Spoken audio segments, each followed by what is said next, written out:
My children remembered me on Father's Day a little after 8 that night because they needed $2,000 before midnight. I had spent the day hauling machine parts across Oklahoma with my phone sitting silent in the cup holder. No call from my daughter. No call from my son.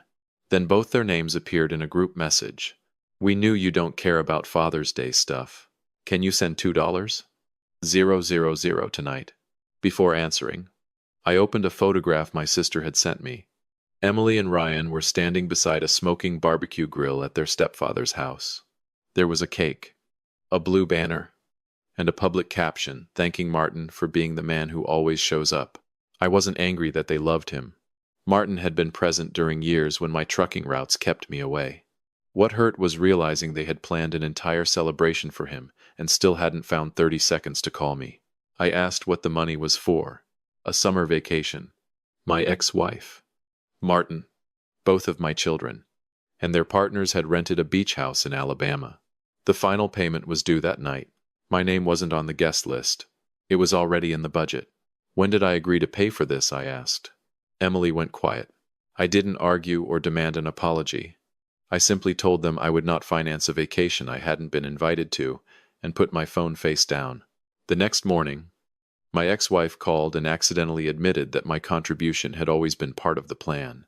Later, a printed spreadsheet showed the truth. Dad, $2.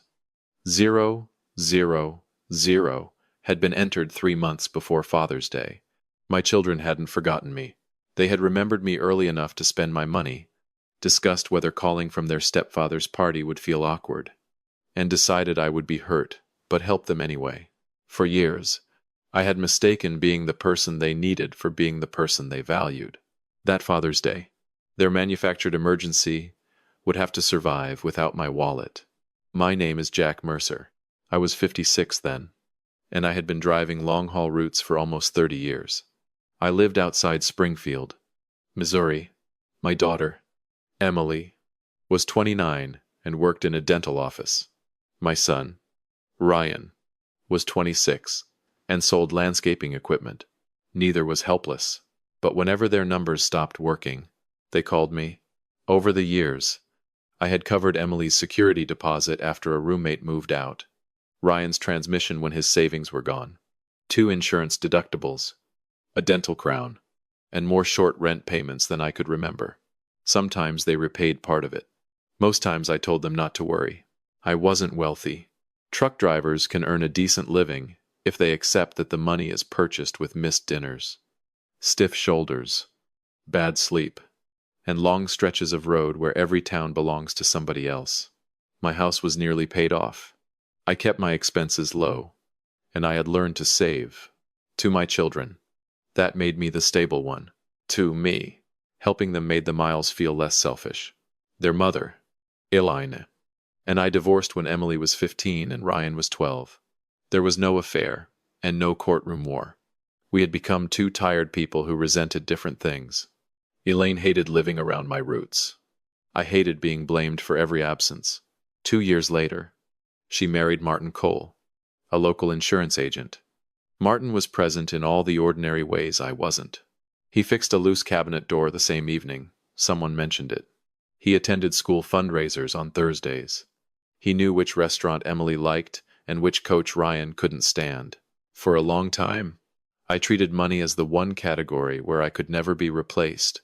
That wasn't something my children invented. They just learned it from me.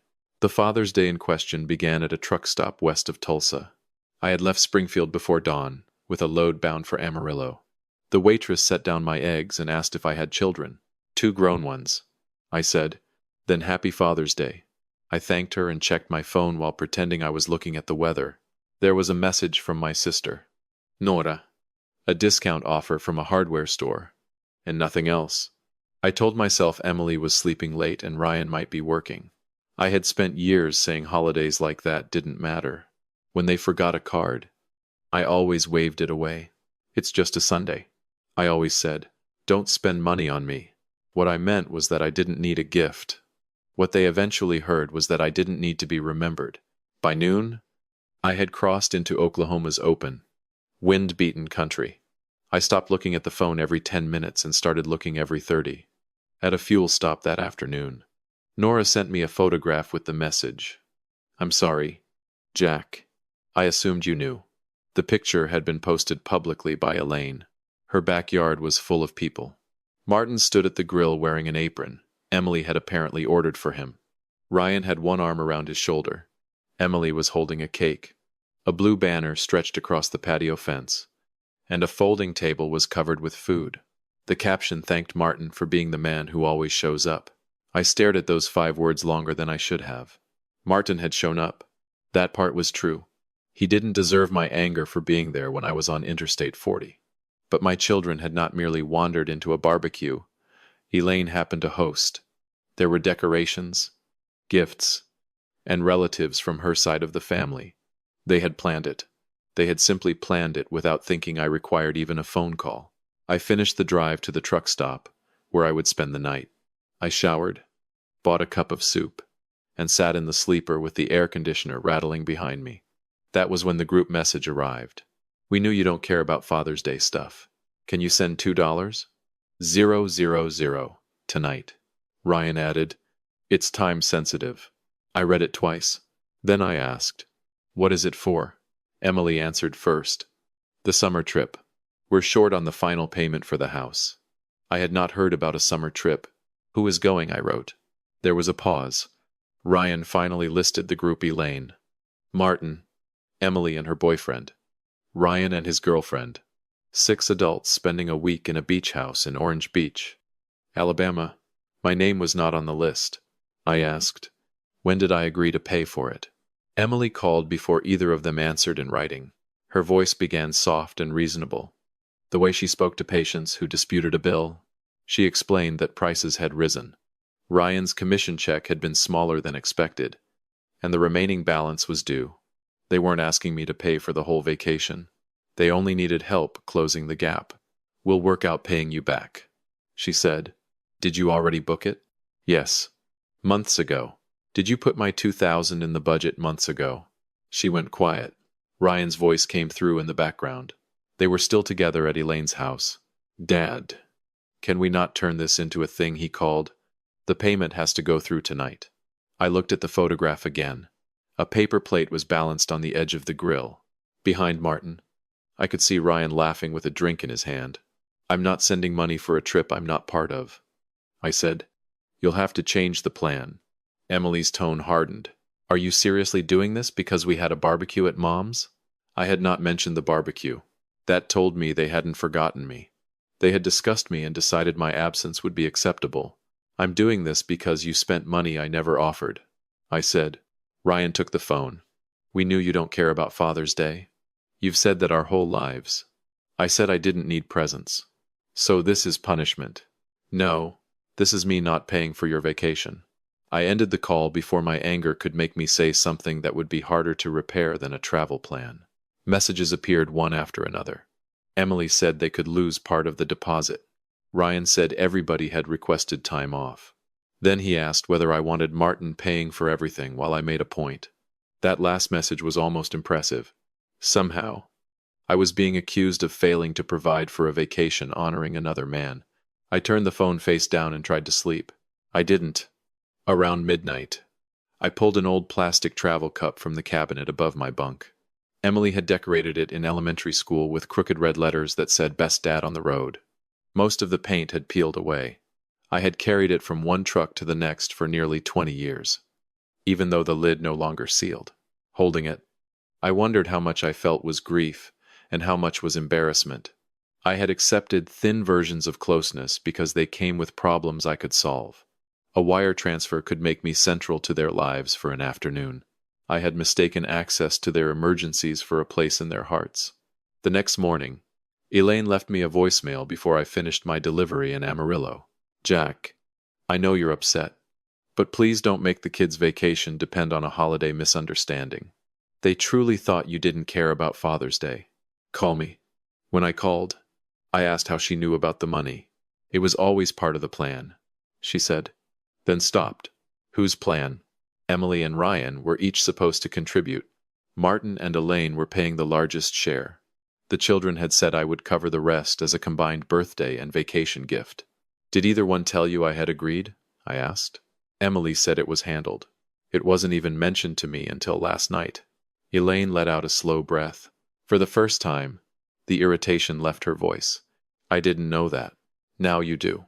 She said the rental company had given them until the following evening. If the balance was not paid, the reservation would be canceled and some of their deposit would be lost. She asked if I could send the money just this once and discuss the larger issue after the trip. That was the old family arrangement in one sentence. Let Jack absorb the immediate cost so everyone else could postpone the uncomfortable conversation. No, I said. They need to fix the booking with the money they actually have. Elaine didn't shout. She just said, they're going to blame you. I know. That afternoon, Martin called me. We had spoken at graduations and hospital waiting rooms. Always politely and briefly. He sounded uncomfortable. I'm not calling to ask you for money, he began. I want that clear. He told me Emily had said I offered to cover $2,000 when the trip was first discussed. Based on that, Martin had agreed to a larger beach house so each couple could have a separate room. He had already paid more than he originally intended and couldn't cover the remaining gap without putting it on a credit card. If I had known you weren't asked, I wouldn't have booked it, he said. I believed him. Martin had flaws, as we all did. But asking me to subsidize his family vacation was not his style. Did they say why I wasn't invited to the barbecue, I asked. He hesitated. Emily said you'd rather be working and that those holidays make you uncomfortable. I looked through the windshield at heat shaking above the asphalt. I was working because freight doesn't care what Sunday it is. I said, that isn't the same as not wanting a call. No, he said quietly. It isn't. Before we hung up, Martin told me he would look for a smaller place. He also apologized for the caption Elaine had posted. He hadn't written it, and had asked her to take it down after learning what happened. I told him she didn't need to. The words hurt because part of them was fair. I had missed things. I had chosen routes when I could have chosen less money and more time. But the fact that I had regrets did not turn every future dollar I earned into family property. That evening, Emily added Elaine and Martin to our group message and wrote that the rental company had extended the deadline by 1 day. She said if each person contributed a little more and I sent 1,000 instead of 2, they could keep the house. Ryan followed with, can we please be adults about this? Martin replied before I did. Your father never agreed to fund the trip. Stop asking him. For several minutes, nobody wrote anything. Then Emily sent me a private message. You called Martin and made us look like liars. I didn't call him, I answered. And you told him I promised money, because you always help. There it was. Not an apology, not even a denial. Just the rule they thought we had established. I wrote, helping after you ask is not the same as agreeing before you ask. She responded with 3 long paragraphs about everything the trip meant to them, how difficult it was to coordinate 6 work schedules, and how unfair it was to change course over 1 missed phone call. I read all of it. Then I put the phone away and completed my paperwork. The reservation was canceled the next afternoon. They lost $800 of the original deposit. They could have moved the booking credit to a smaller property before the final deadline, but Ryan insisted I would give in if they waited. By the time Martin overruled him, the cheaper condo he had found was gone. That part was not my revenge. It was the price of planning around someone else's surrender. Ryan called me as soon as the cancellation email arrived. You cost us $800, he said. I was parked at a rest area, east of Oklahoma City, inspecting a tire before the next stretch of road. No, I said. You risked $800 waiting for money I said I wouldn't send. You had it. That isn't the same as owing it. He cursed under his breath and said I was jealous of Martin. That one found the softest place in me. For a moment, I wanted to tell him about every icy road I had driven while he slept, every motel Christmas, every check I had sent. I wanted an accounting large enough to force gratitude. Instead, I gripped the tire gauge until the metal edge pressed into my palm. I'm not competing with Martin, I said. You're allowed to love him. You're not allowed to spend my money without asking. Ryan hung up. When I returned home 9 days later, the quiet in my house felt heavier than usual. I left my duffel by the washing machine and found 2 envelopes on the kitchen counter, a utility bill and a Father's Day card from Nora. I made coffee, Even though it was late, and opened my banking records on the laptop, I went back 18 months and marked every transfer to Emily or Ryan. The total was a little over $14,000. Some of it had been for real emergencies. Some had been for avoidable shortages. Nearly all of it had been sent within an hour of being requested. What struck me was not the total. It was how rarely a transfer had been followed by a call when nothing else was needed. I did not send them an invoice. I did not demand repayment. That would have turned past gifts into weapons. And I had meant them as gifts when I gave them. I did. However, write a new rule for myself on a yellow notepad. No same-night money decisions. No paying for plans made without me. Real emergencies get a conversation. Not an automatic transfer. The following Saturday, Emily asked if she and Ryan could come over. They arrived together, but parked separately, which told me the ride home might not be friendly. Emily brought a folder. Inside was a printed budget for the original trip. The page had lines for the rental, groceries, gas, and restaurant money. Near the bottom was a line that read, "Dad, $2. Ling ling ling. My name had been entered 3 months before Father's Day. I made the spreadsheet. Emily said, "Ryan said you'd cover whatever we were short, because you always do." I believed him. Ryan leaned forward. "Don't put it all on me. You're the one who told Mom it was confirmed." They started arguing across my kitchen table, each trying to hand the lie to the other. I let it continue until they both ran out of clean versions. "Did either of you plan to call me on Father's Day before you knew the payment was due?" I asked. Emily stared at the folder. Ryan looked toward the back door. Finally, Emily said, "We talked about it at the barbecue." Ryan said, "You'd think it was awkward if we called from Martin's party. So you remembered." She nodded. That answer hurt more than the silence had. Silence leaves room for excuses. An admission closes the door on them. Ryan said they never meant to exclude me. They assumed I wouldn't want to be around Elaine's family. I told him an invitation was not the issue. A call was. They had found a way to use my supposed dislike of Father's Day to excuse ignoring me, then use my role as their father to ask for money before the same day ended. Emily's eyes filled. But she didn't cry. "What do you want us to do?" "Stop making commitments for me," I said. "And when you call, let it sometimes be because you want to talk." Ryan asked whether that meant I would never help them again. The question showed me how quickly they translated boundaries into abandonment. "It means you ask before you spend," I said. "It means I can say no. If it's a real emergency, I'll listen. If it's a vacation, you save for it." They left without a dramatic reconciliation. Emily hugged me at the door, but her arms were stiff.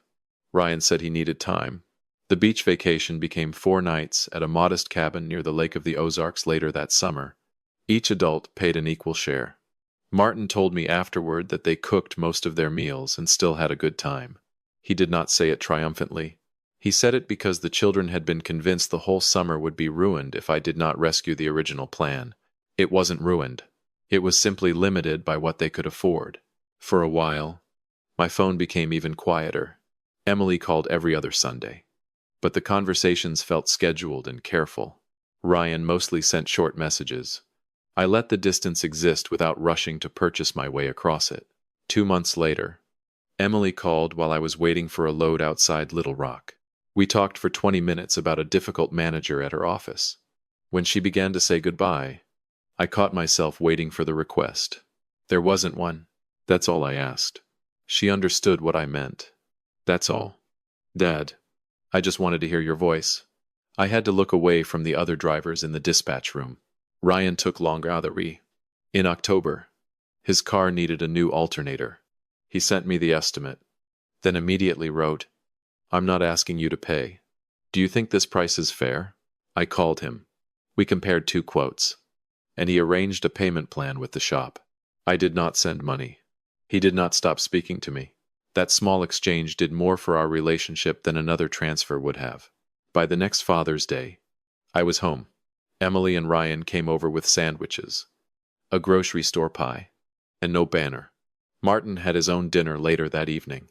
Nobody treated the day like a custody contest. At one point, Ryan walked into the garage and found me tightening a loose handle on an old fishing reel. He stood there a moment before saying, "Last year, we knew you'd be hurt. We just thought you'd help anyway." It was the first complete apology he had managed. I probably would have. Before, I said, "I know." We went back inside without turning it into a speech. I still help my children. I paid the insurance deductible when Emily had an emergency appendectomy, directly to the hospital after we discussed it. I loaned Ryan my pickup for a week when his car was in the shop, but I no longer respond to manufactured urgency as proof of love. They know my help is something I choose, not a line item they can enter into a spreadsheet. That Father's Day did not end my family. It ended an arrangement none of us had been honest enough to name for years. I believed being the person they needed was the same as being the person they valued. Now, when my phone rings, I let it ring once before I answer. I no longer reach for my banking app while they are still explaining. Sometimes Emily wants advice. Sometimes Ryan sends a picture from a job site. Sometimes they need help. And sometimes I give it. The difference is that I no longer have to buy the next conversation.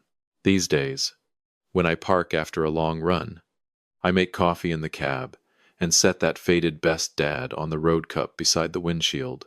The paint is still peeling, and the lid still leaks. But I keep it for what it was, a gift from a child who loved me, not a receipt for everything I must provide forever.